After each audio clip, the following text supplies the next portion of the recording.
මට ෂුවර් ඔයා නම් මේ විදිහේ ඩෙවල් එකක් කලින් කාලා නැහැ. මම දන්නවා ඔයා එක එක විදිහට ඩෙවල් කාලා ඇති. ඉස්සෝ ඩෙවල්, චිකන් ඩෙවල් ඔය ඕන එක කියන්න පුළුවන්ද මේ මොනවද කියලා? එන්නකෝ හදන අතරතුරේම මං කියන්නම්. මුලින්ම මං අවශ්‍ය දේවල් ටික ලෑස්ති කරගත්තා. මේ වගේ ලොකු කෑලි කපාගෙන බෙල් පෙපර්, ලූණු, තක්කාලි තියෙනවා. බෙල් පෙපර් වෙනුවට මාළු මිරිස් තියෙනවා නම් තමයි ගොඩක්ම රස. ඊළඟට මං සෝස් මිශ්‍රණය කලින්ම හදලා තියාගන්නවා. එතකොට ගොඩක් ලේසි. තක්කාලි සෝස් මේස හැඳි 3කුයි සෝයා සෝස් මේස හැන්දකුයි දාගෙන ඒකට මම සීනි මේස හැන්දකුත් දාගන්නවා. සුදු සීනි දාගන්නත් පුළුවන්. ඊළඟට ඔයාට තියෙනවා නම් chili paste තේ හැන්දක් දාගෙන මේක හොඳට mix කරගන්න. ඊළඟට මම බෝල් එකකට බිත්තර 3ක් කඩලා දාගන්නවා. කෝ බලන්න ඔයාට කලින්ම කියන්න පුළුවන් වුණාද? අද අපි හදන්නේ බිත්තර ඩෙවල් එකක්. මේකේ රසත් අනිත් ඩෙවල් වලට දෙවෙනි නෑ හොඳේ. බිත්තර වලට ලුණු ටිකක්, ගම්මිරිස් ටිකක් මම දාගන්නවා. ඊළඟට ගෑරප්පුවක් අරන් මේක අපි හොඳට බීට් කරගමු තප්පර 30ක් විතර.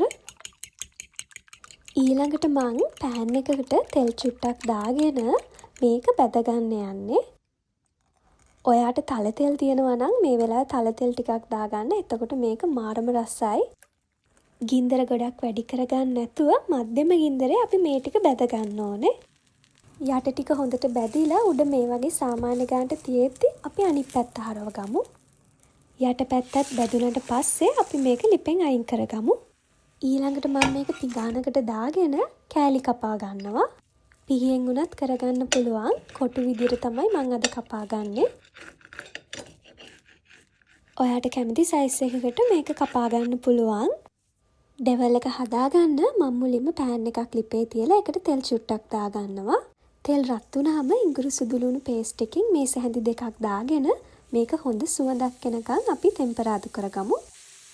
ඊළඟට මම කෑලි මිරිස් දාගන්නවා. ඔයාට සැර අවශ්‍ය ප්‍රමාණයට දාගන්න. කෑලි මිරිස් ටික කර වෙලා තිත්තරහක් එන්නේ නැති වෙන්න ලිපේ ගින්දර සාමාන්‍ය ප්‍රමාණයෙන් තියාගන්න. කාතේ හැඳි කාලකුත් දාගෙන මික්ස් කරන් ඊළඟට අපි එළවලු ටික දාගමු. එළවලු ගොඩක් තැම්බෙන්න ඕනේ නෑ. සාමාන්‍යයෙන් තප්පර 30ක් විතර ප්‍රමාණවත්. ඊළඟට අපි ඒකට බිත්තර ටික දාගමු.